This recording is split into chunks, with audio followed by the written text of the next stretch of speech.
If you're feeling despair over Trump's second regime, I completely understand. Yet I'm still hopeful about America. There are ample reasons for despair, but Trump's second term is exposing a reality that has been hidden from most Americans: the raw, stinking power of the American oligarchy and its use of obscene wealth to gain this power. My hope is founded on Americans seeing and responding to this reality. Trump is planning another giant tax cut for the wealthy. To pay for it, he's giving two billionaires, Elon Musk and Vivek Ramaswamy, the authority to target programs average Americans rely on. He's putting billionaires in charge of key departments. Meanwhile, CEOs are descending on Mar-a-Lago like moths to a flame in order to curry Trump's favor. Musk, the richest person in America, has turned his giant media platform, X, into a cesspool of lies and bigotry in support of Trump. Jeff Bezos, the second richest person in America and owner of Amazon, has reportedly agreed to pay $40 million for Melania Trump's documentary, for which she's executive producer. Previously, Bezos blocked the newspaper he owns, The Washington Post, from endorsing Kamala Harris in the 2024 election.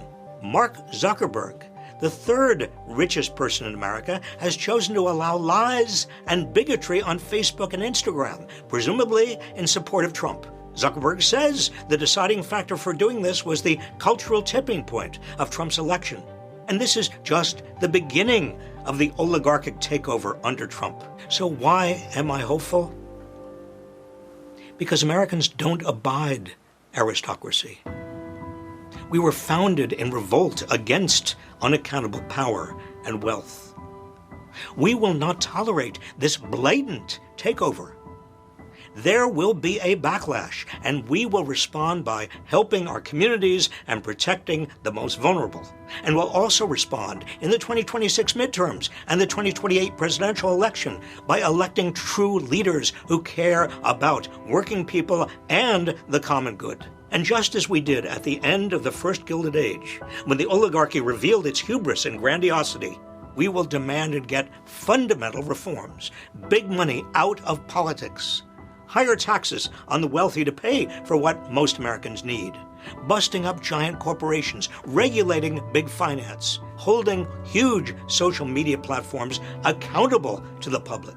On the path we were on, the sludge had been thickening even under Democratic administrations. There were fundamental systemic flaws that remained unaddressed. Inequalities have continued to widen. Corruption and bribery have worsened. We were on the way to losing our democracy without even knowing it. But as a friend put it, authoritarian forces have been building for years. Like the pus in an ugly boil, she said. The only way we work up enough outrage to lance it is for the boil to get so big and ugly that it disgusts all of us. A few years of another Trump regime, even more disgusting than the first, will be hard on many. We cannot gloss over the magnitude of the suffering that will occur. But when the oligarchy that controls us is exposed for what it is, the nation will see more clearly than ever before that we have no alternative other than to take back power. Only then can we continue the real work of America, the pursuit of equality and prosperity for the many, not the few.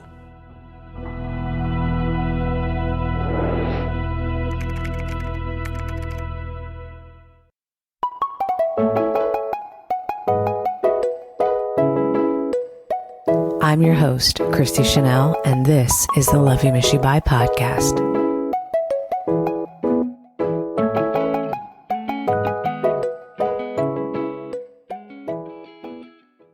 January 20th, 2025. A day that was absolutely filled with anxiety. Ironically, I had a trip planned to go to Phoenix, Arizona, to visit my AR team, a work trip. But in the background of my excitement to see my team was the fact that Trump was being sworn into office. I was a complete just I guess I was just on edge because everybody's heard it's shock and awe. He's going to come out in the first 60 days. No, first 120 days and just kind of hit you in the face with everything. And he did. That's exactly what he did.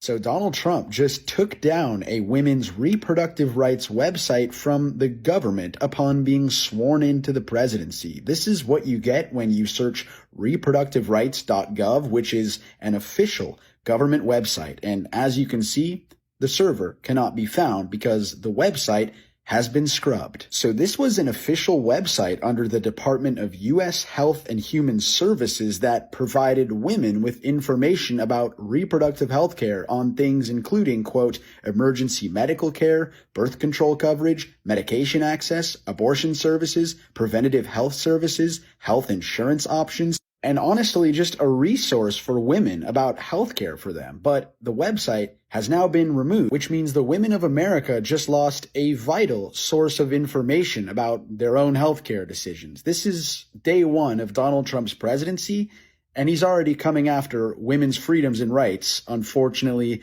as we warned he would. This is crazy. So I'm on the plane, trying not to think too heavily about it, which I could not help, making a lot of self-talk, internal self-talk was happening. It's going to be okay. We have a lot of wonderful, strong people fighting for the good. And that fills me with hope. Horrifying images are just coming in from Donald Trump's rally in Las Vegas. If they thought they could hide this, they should think again. First off, let me just say, why is he still holding campaign rallies? The campaign is over. You're president. Anyway, let me show you this right now.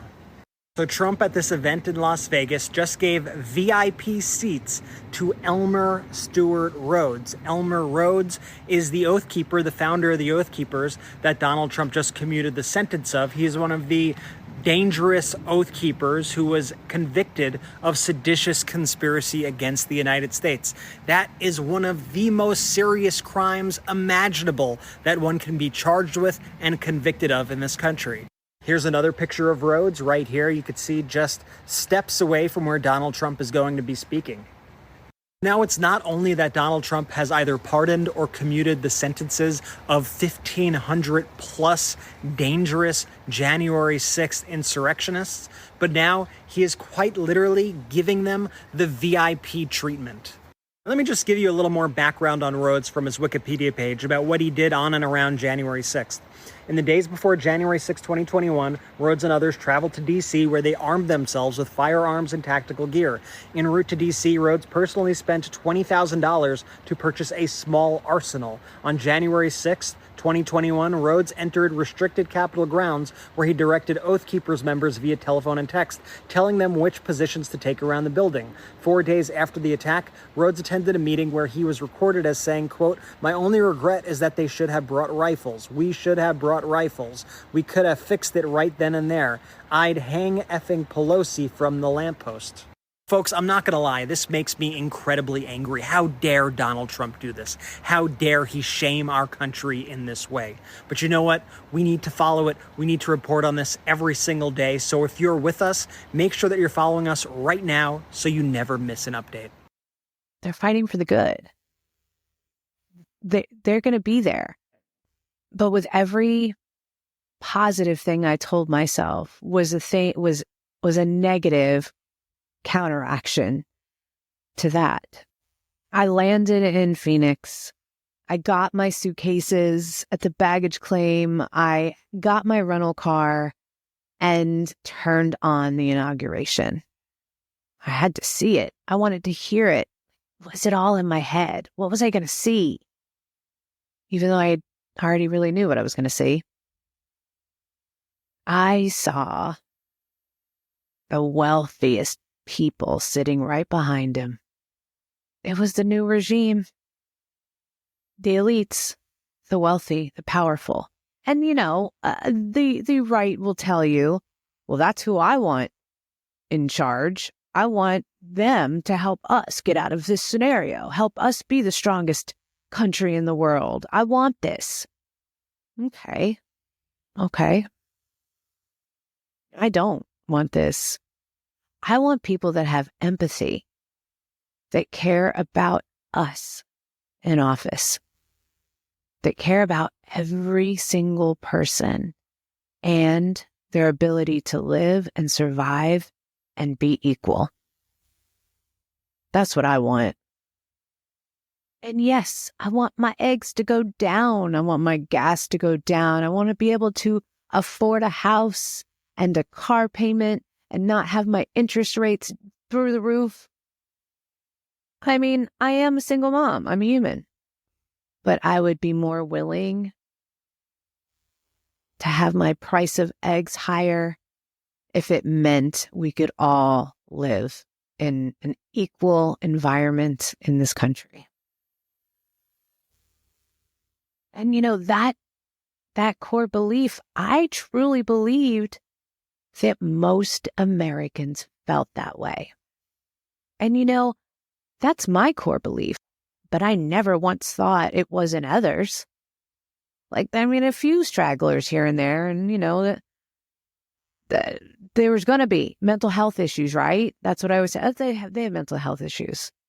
Or they were raised in a home and their parents taught them that. And, once they get out into society, they can change their own minds, that hopeful, optimistic person. And I really thought everybody thought that way. I really did. And they don't. That's just crazy to me that they don't. I think I'm the most upset about that. The people that I've known, the people that I've grown up with, family, friends, just fellow Americans, don't all care about each other. And then I get to the office. And yes, I had heard how this could impact people. I know how it will impact me and my daughter because I am a feminist. So I'm well aware of the things that have happened so far and will continue to happen. But I'd never seen other parts and how it impacts other people until I got to Phoenix. It impacts people that are on my team. So in that way, I'm thankful that I was there at that time. It impacts someone on my team's family, her possible livelihood if her family's torn apart. I watched Elon do the Nazi salute. All right, the Hitler salute. Did he do it? Did he not do it? Does it matter? Here's my take as a Jewish member of Congress. So this is what happened. But unfortunately, it's hard to prove. One of the reasons why people think this was a Hitler salute, even though we don't know intent, is because of Elon's history. Trying to figure out intent, context is really important. Here's some context. Number one, here he is referring to Alexander Vindman, a Jewish senior U.S. military official, as a puppet and puppeteer. Raises some eyebrows, don't love it, pretty typical anti-Semitic trope. Number two, he posts images of Nazi soldiers, not anti-Semitic, but it's like, what are you doing? He's saying in the street for what it's worth, times have changed. Sure, of course. But why the Nazi soldier? Important fact that since Elon bought X, anti-Semitism has risen on the platform by 105%. He likes to retweet a lot of stuff. Here's one. Jewish communities have been pushing the exact kind of dialectical hatred against whites that they claim to want people to stop using against them. I'm deeply disinterested in giving the tiniest shit now about Western Jewish populations. His response when he retweeted it, you have said the actual truth. And recently, Elon made news when he started to back the Germans' far-right party, hosting a live event on X with their leaders. You should know that one of their slogans is lying press, which was used by the Nazis. One of their members called the Berlin Holocaust Museum a monument of shame, and another called the Nazi era, quote, just a speck of bird's muck in more than 1,000 years of successful German history. So the bottom line is no one can say definitively whether it was a Hitler salute. It didn't look great. If you look at his track record, also not great. Lots of bad things in there, things that would worry Jews, things that worry me. When somebody with as much power as Musk has does something like this, it raises questions, as it should. I can't tell you for sure, but I can tell you it worries me. They're calling it a Roman salute. They're saying he's autistic. But I watched with my own eyes Elon do the salute. And someone else on my team, someone who I value so very much, who's from Germany. That's where she was born. She is getting her dual citizenship. And I watched that salute with her. A country that she was raised in that makes that salute illegal. She has learned everything about this. It's part of her history in her country. And I watched it with her.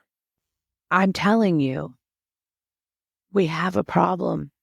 And I can't believe people are making excuses for what they saw with their own eyes. It was not him throwing love out to the crowd. It was him throwing hate.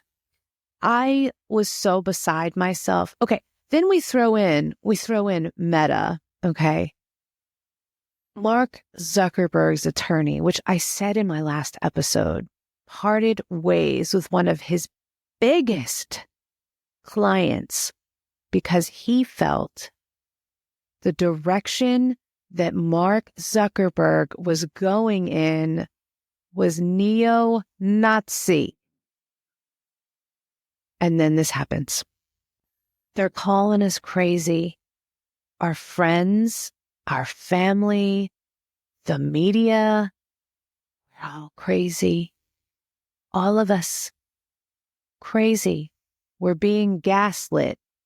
You know, that term that so many people use in their relationships, he's gaslighting you.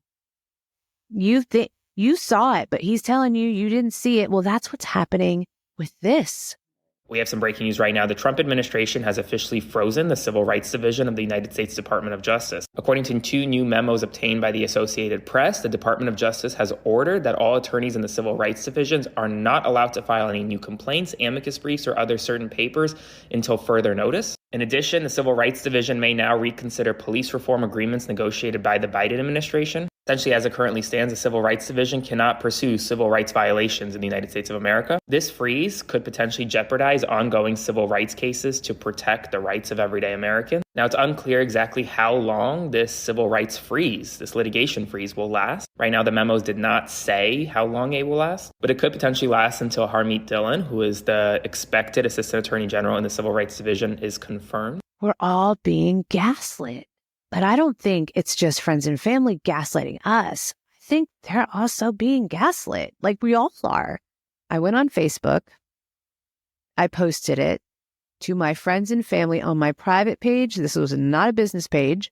And I said, anybody that believes this man is not doing what we all see, delete me, unfollow me, block me. Because we aren't the same.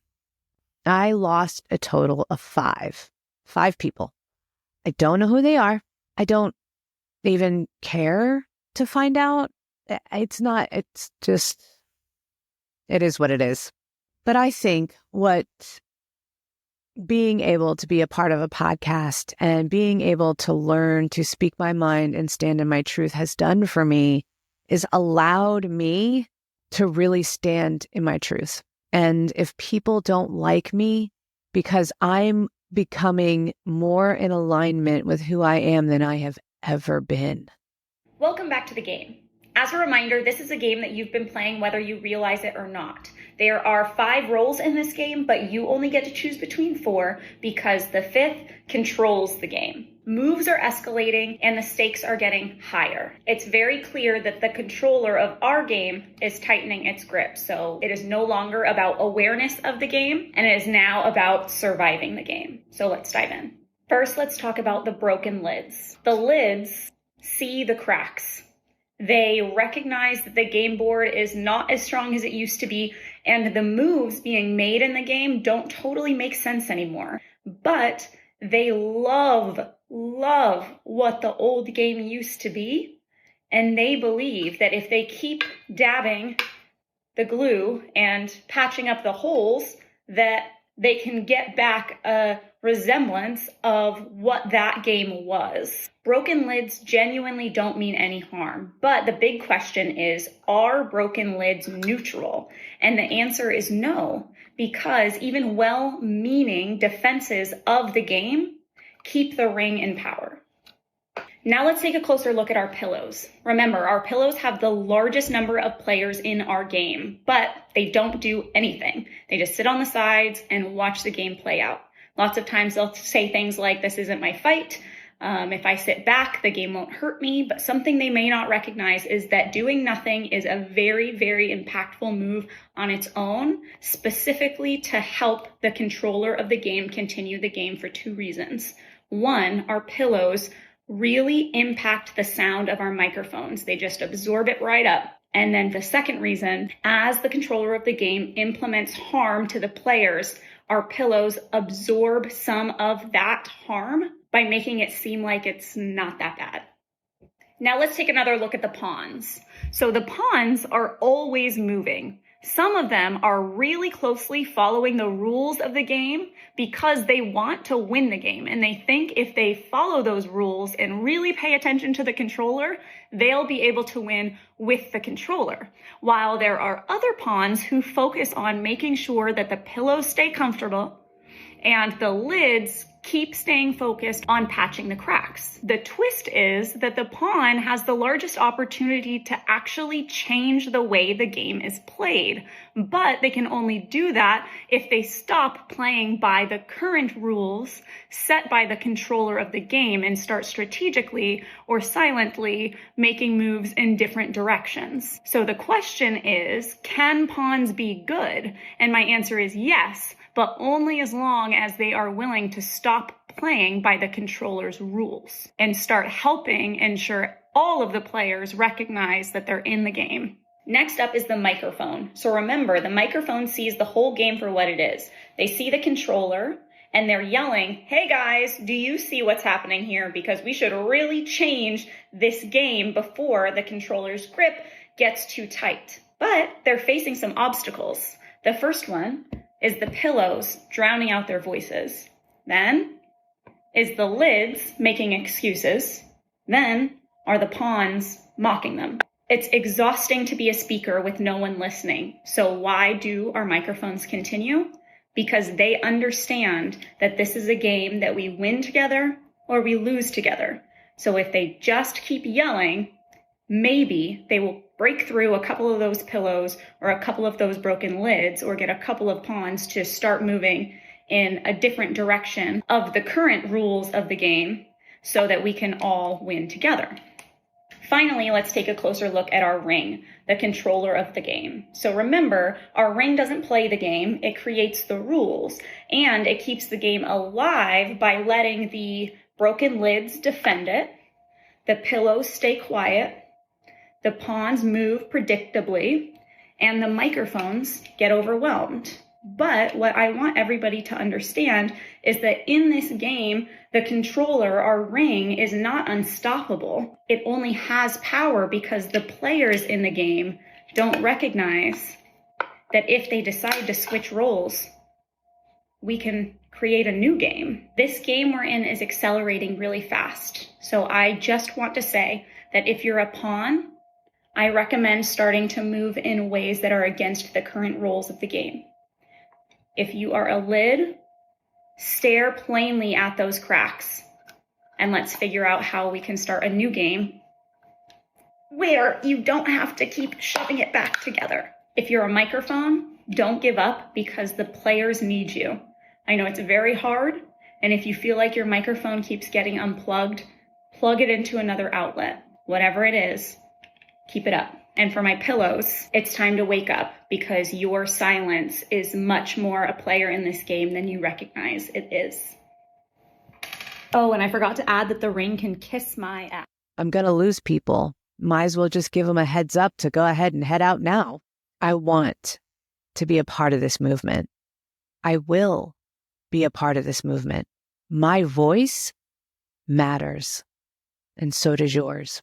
And I know if you follow me, I'd like to think we're on the same page, because there is less on my page than I originally thought. And I'm sad by it. And I'm emotional by it. And now I'm going to be educated by it. This is for Democratic leadership and Democrats in power. I don't know what you're doing if you're acting like things are normal. You are not protecting the norms because the norms are gone. At this point, your choice is to protect the country or to protect yourself. And it feels like too many of you are making the wrong choice. Your role at this moment in history as the opposition to a rising authoritarian party is to vocally and resolutely oppose the complete destruction of our institutions, our Constitution, and our rule of law before it's too late. Your job is to convince any reasonable Republican to join you in doing that. Your job is to stand up for the American people and our health and our safety, even the ones that voted for this, because most of them didn't vote for this Project 2025 shit show, this purge of government corruption watchdogs, the complete shutdown of cancer research, or the public's knowledge of health information or food recalls. We didn't vote to invade Mexico or buy Greenland. We didn't vote to send less money to veterans and more money to private prisons. We didn't vote for the billionaires to get everything while we got nothing. So your job is to be loud and clear that that is what's happening, and then to get in the way. Did you learn nothing from working with Republicans over the past 10 years? You obstruct, you deny, you be annoying, you get your face in front of every media camera and you say, this is outrageous. And then you tell us what this is, because these placid tweets and business as usual language that you're using, it's infuriating. And it doesn't make you look like the grown-up in the room. It makes you look like the patsy. It makes you look weak and feckless. And Donald Trump eats the weak for breakfast. He was born a bully and he wants to be a dictator. And if you seem uncertain, he's going to exploit it. Roy Cohn taught him that. Never apologize, never back down. This man just mass released violent criminals from jail and then pulled the security detail of his political enemies. What do you think the result of that is going to be? We literally now have a free-for-all to kill everyone from Dr. Fauci to Bill Barr, and you're out here tweeting about gas prices. Please, on behalf of literally the majority of this country who still believe in democracy and human rights and personal freedoms, find your fight or get out of the way for the warriors that we need, because the president is surrounded by yes men. So we need you out here saying no. And now I'm going to become an activist because of it. Love you, miss you, bye.